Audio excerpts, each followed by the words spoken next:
স্বাগত দীপ্তর সন্ধ্যার সংবাদে আপনাদের সাথে আছি আমি আনমরুল আলম। শুরুতেই জানাবো সংবাদ শিরোনাম। দেশের ৯ জেলায় বন্যা পরিস্থিতির অবনতির শঙ্কা, বন্যা কবলিত ১১ জেলায় স্বাস্থ্যকর্মীদের ছুটি বাতিল। ১ বছরের মধ্যে ৪১ লাখ পরিবারের হাতে ফ্যামিলি কার্ড পৌঁছে দেবে সরকার, জানালেন প্রধানমন্ত্রী। তাপপ্রবাহে জুনের শেষ ৮ দিনে ইউরোপে প্রাণ হারিয়েছে ১০,০০০ মানুষ, বেশিরভাগই ৬০ ঊর্ধ্ব।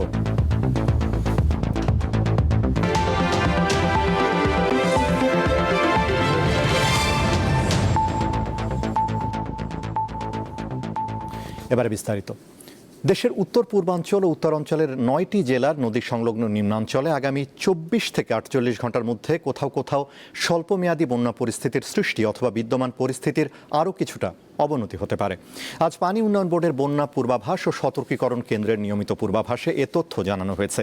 সংস্থাটির সর্বশেষ পূর্বাভাস অনুযায়ী উত্তর পূর্বাঞ্চলের সিলেট, সুনামগঞ্জ, নেত্রকোনা, শেরপুর ও ময়মনসিংহ এবং উত্তরাঞ্চলের নীলফামারী, লালমনিরহাট, রংপুর ও কুড়িগ্রাম জেলার নদী সংলগ্ন নিম্নাঞ্চলে কোথাও কোথাও স্বল্পমেয়াদী বন্যা পরিস্থিতির সৃষ্টি অথবা অবনতি হতে পারে। এদিকে পার্বত্য অঞ্চলের বন্যা পরিস্থিতির উন্নতির আভাস দিয়েছে পূর্বাভাস কেন্দ্র। আগামী ২৪ ঘন্টায় বান্দরবান, চট্টগ্রাম ও কক্সবাজার জেলার সাঙ্গু ও মাতামুহুরী নদী সংলগ্ন নিম্নাঞ্চলে বন্যা পরিস্থিতির উন্নতি অব্যাহত থাকতে পারে বলে পূর্বাভাসে উল্লেখ করা হয়েছে। বন্যা কবলিত এলাকায় স্বাস্থ্যসেবা যাতে বিঘ্নিত না হয় সেজন্য সরকার সব ধরনের প্রস্তুতি গ্রহণ করেছে বলে জানিয়েছেন স্বাস্থ্যমন্ত্রী সরদার মোহাম্মদ সাখাওয়াত হোসেন। দুপুরে সচিবালয়ে বন্যা দুর্গত এলাকার স্বাস্থ্যসেবার বিষয়ে মন্ত্রণালয়ের প্রস্তুতি নিয়ে সাংবাদিকদের ব্রিফিংকালে তিনি কথা বলেন। মন্ত্রী জানান, বন্যা কবলিত দেশের ১১ জেলায় স্বাস্থ্যকর্মীদের ছুটি বাতিল করে মাঠ পর্যায়ে দায়িত্ব পালন নিশ্চিত করা হয়েছে। প্রতিটি জেলায় সার্বিক স্বাস্থ্য পরিস্থিতি তদারকির জন্য একজন করে জ্যেষ্ঠ চিকিৎসককে দায়িত্ব দেওয়া হয়েছে। স্যালাইন থেকে শুরু করে শুকনো খাবার, পানি, পর্যাপ্ত ওষুধ সরবরাহের ব্যবস্থা করা হয়েছে। চিকিৎসায় কোনো ধরনের গাফিলতি হবে না উল্লেখ করে স্বাস্থ্যমন্ত্রী সবাইকে সতর্ক ও সচেতন থাকার পরামর্শ দিয়েছেন। যারা একেবারে ডিস্ট্রেস হোমলেস হয়ে গেছে তাদেরকে আমরা আশ্রয় কেন্দ্রে নিয়ে আসতেছি, একটা। Secondly, there is a very high chance of cholera, সেটার জন্য আমরা সম্পূর্ণরূপে প্রস্তুত আছি। ওয়াটার পিউরিফায়ার ট্যাবলেট দেওয়া হচ্ছে জনগণকে, আমাদের স্বাস্থ্যকর্মীদের মাধ্যমে, আমাদের ইউনুদের মাধ্যমে, অন্যান্য কর্মীদের মাধ্যমে সচেতন করা হচ্ছে যাতে করে কোনো নদী বা পানি বা খালের পানি যেন তারা পান না করে। যেসব টিউবওয়েলের পানি ঘোলা দেখা যাবে ওগুলি যাতে পান না করে ওয়াটার পিউরিফায়ার দেওয়া, পর্যাপ্ত পরিমাণে ট্যাবলেট দেওয়া হচ্ছে, পিউরিফাইং ট্যাবলেট, যাতে করে পানির কারণে পানিবাহিত কোনো ব্যাকটেরিয়াতে যাতে কলেরা না হয়। প্রধানমন্ত্রী তারেক রহমান বলেছেন, বর্তমান সরকারের সকল রাজনৈতিক ক্ষমতার উৎস জনগণ, তাই যতক্ষণ জনগণের সমর্থন থাকবে বিএনপি কোনো বাধাই মানবে না। সোমবার বরিশাল সফরকালে গৌর নদীর বাটাজোরে ফ্যামিলি কার্ড পাওয়া নারীদের সঙ্গে মত বিনিময়কালে প্রধানমন্ত্রী এসব কথা বলেন। আগামী ১ বছরের মধ্যে ৪১ লাখ পরিবারের হাতে ফ্যামিলি কার্ড পৌঁছে দেওয়ার অঙ্গীকার করেন সরকার প্রধান। প্রধানমন্ত্রী হিসেবে দায়িত্ব গ্রহণের পর প্রথমবার বরিশালে তারেক রহমান। বৃষ্টি উপেক্ষা করে পথে পথে জনতার উচ্ছ্বাস আর ভালোবাসায় সিক্ত হন তিনি। প্রথমেই গৌরনদী উপজেলার বাটাজোর ইউনিয়নে নবখননকৃত শরিকল খালপাড়ে পৌঁছান প্রধানমন্ত্রী। সেখানে বৃক্ষরোপণ কর্মসূচিতে যোগ দেন তিনি। এলাকাবাসীকে সঙ্গে নিয়ে ২৫০০ গাছের চারা রোপণ করে দোয়া মোনাজাতে অংশ নেন সরকার প্রধান।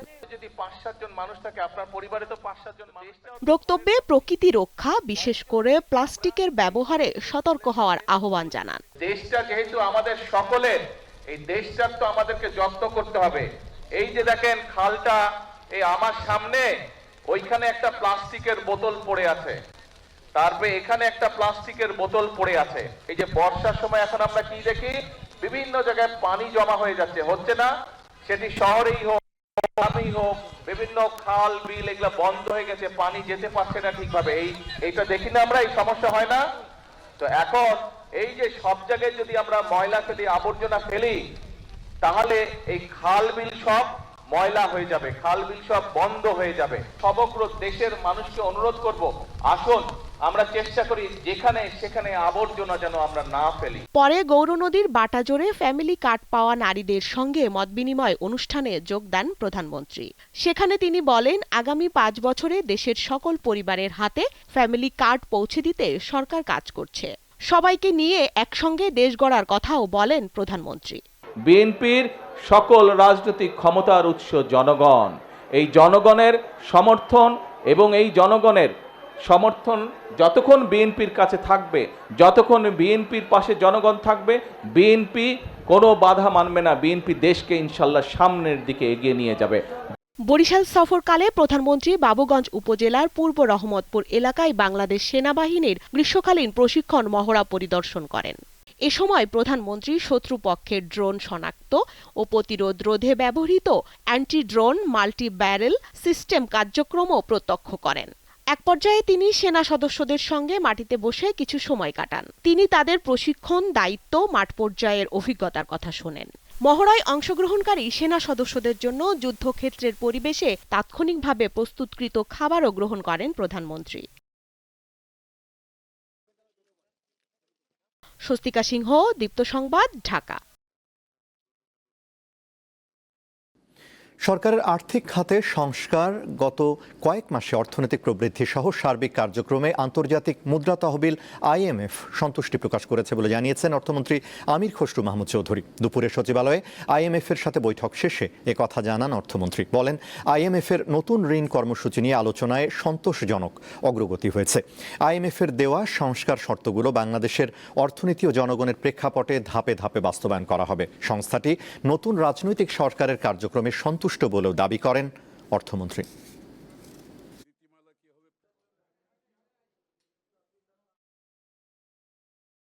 এই পর্যন্ত যে অগ্রগতি হচ্ছে বাংলাদেশের অর্থনীতি, তারা এটাতে সন্তুষ্ট।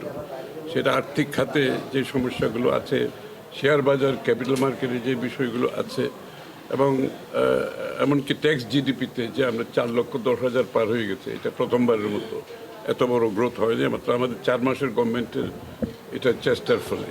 তো সুতরাং স্বাভাবিকভাবে এটাকে আরও উন্নত করতে হবে, আমাদের ট্যাক্স জিডিপি আরও বাড়াতে হবে। মডেল মসজিদ প্রকল্পের ব্যয় কিভাবে বেড়েছে তা তদন্তের নির্দেশ দেওয়া হবে বলে জানিয়েছেন স্বরাষ্ট্রমন্ত্রী সালাউদ্দিন আহমদ। সোমবার জাতীয় সংসদে সংসদ সদস্য জয়নুল আবদিন ফারুকের এক সম্পূরক প্রশ্নের জবাবে ধর্মমন্ত্রীর পক্ষে স্বরাষ্ট্রমন্ত্রী বলেন, বিগত আওয়ামী ফ্যাসিবাদী সরকারের সময় অর্থ লোপাটের বিভিন্ন প্রকল্প নেওয়া হয়। ইসলামের নামে, মসজিদের নামে তারা যা করেছে সেটা গর্হিত কাজ। মডেল মসজিদের প্রকল্প ব্যয় কিভাবে বেড়ে গেল, কতটি মডেল মসজিদ ছিল, সেটা মসজিদ ওয়ারি তদন্তের জন্য মন্ত্রণালয়কে নির্দেশ দেওয়া হবে।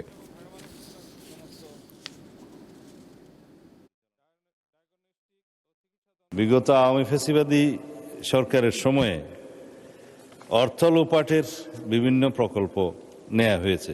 আমি এখানে বলছি না যে পদ্মা সেতুর মতো দুর্নীতি এখানে হয়েছে, তবে ইসলামের নামে, মসজিদের নামে তারা যা করেছে সেটা অত্যন্ত গর্হিত কাজ।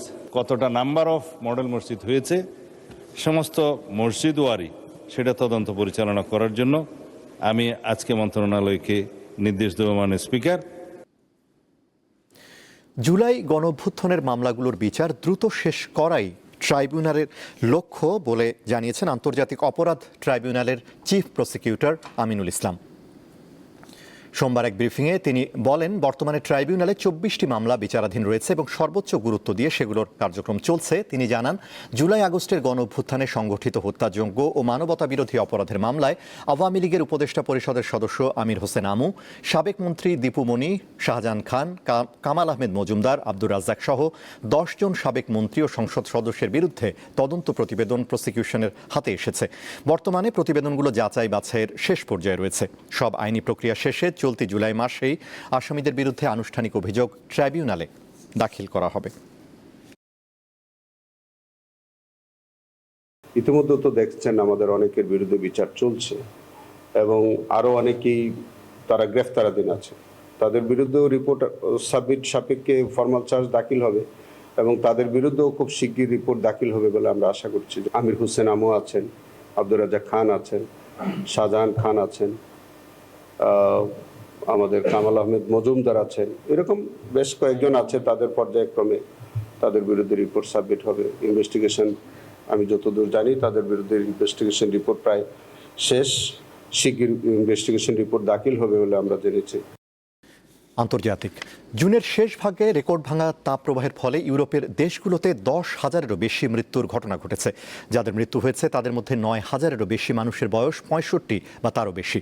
ইউরোপীয় রোগ প্রতিরোধ নিয়ন্ত্রণ কেন্দ্র এবং বিশ্ব স্বাস্থ্য সংস্থা সমর্থিত নেটওয়ার্ক ইউরোমোমো এ তথ্য জানিয়েছে। সংস্থাটির তথ্য মতে এসব মৃত্যুর ঘটনা ঘটেছে 22 থেকে 28 জুনের মধ্যে, যখন ফ্রান্স, যুক্তরাজ্য, স্পেন ও অন্যান্য দেশে দাবদাহ চরমে পৌঁছেছিল।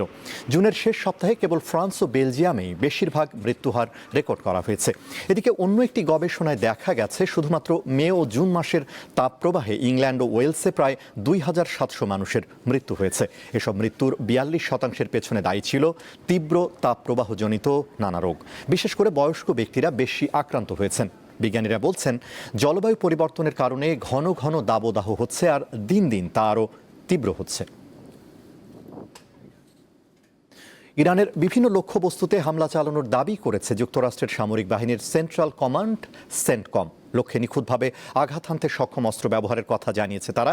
সোমবার সেন্টকম জানিয়েছে তারা ইরানের এয়ার ডিফেন্স সিস্টেম, উপকূলীয় রাডার স্থাপনা, ক্ষেপণাস্ত্র ও ড্রোন সক্ষমতা আর ছোট ছোট অস্ত্রসজ্জিত নৌকা সহ কয়েক ডজন লক্ষ্যে আঘাত হেনেছে। এবারে বিআরবি কেবলস নিবেদিত ফিফা ওয়ার্ল্ড কাপ 2026।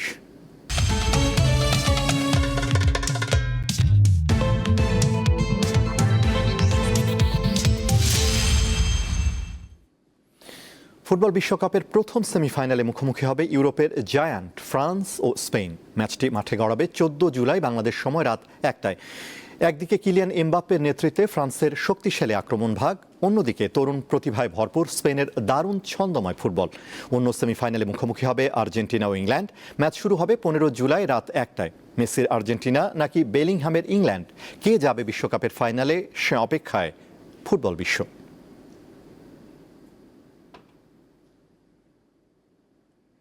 আর্জেন্টিনা ও ইংল্যান্ডের ম্যাচ শুধু মাঠের বিষয় নয়, এর সঙ্গে দেশ দুটির মানুষের আবেগ জড়িত।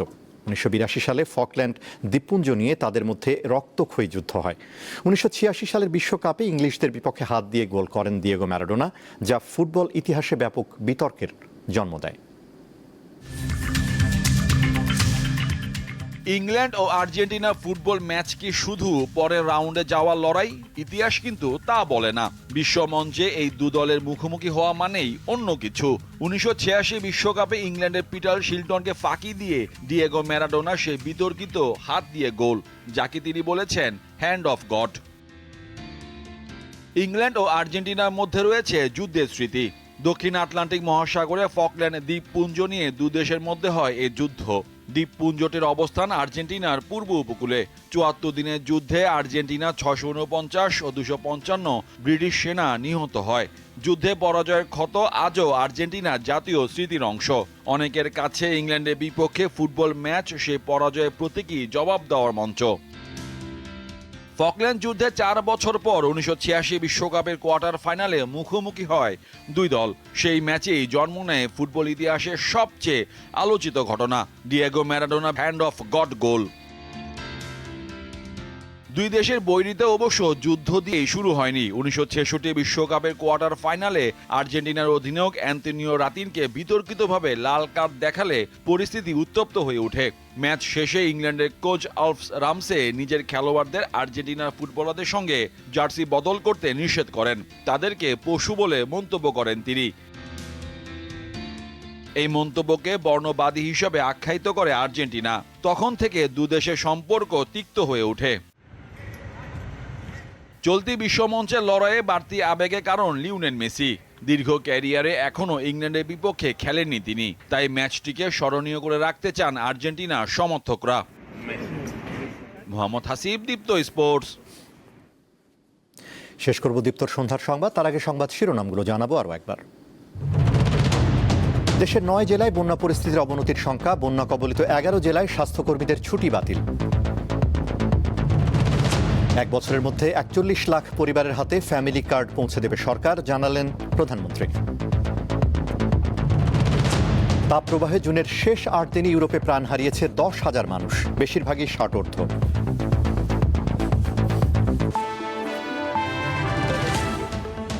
এই ছিল এখনকার মতো। আমাদের পরবর্তী দীপ্ত সংবাদ রাত 11টায় দেখার আমন্ত্রণ। এছাড়া আরও তথ্য বিনোদনের খবর পেতে যুক্ত থাকুন দীপ্তর ডিজিটাল প্ল্যাটফর্মগুলোতে। ধন্যবাদ।